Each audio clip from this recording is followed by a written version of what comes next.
Hey everybody, it's Cheryl.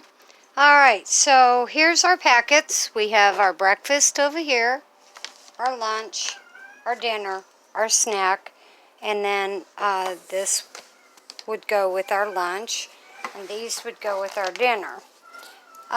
You can also include things like peanut butter, jelly, you can put oil, a bottle of oil, uh, anything that you might need extra. I also want to include a can opener and a paring knife in all of my buckets so that we always have a knife available and always have a can opener available, and you can switch those out when you empty buckets.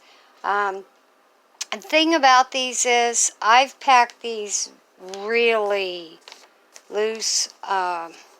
You can pack these tighter to where you can add, have more space. As it is, this is one day for 4 people, and it pretty much takes up the bucket. You do not have to individually wrap everything.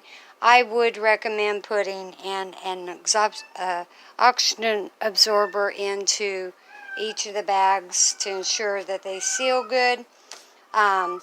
But this gives you an idea of how to do it, gives you an idea of things that you can put in there.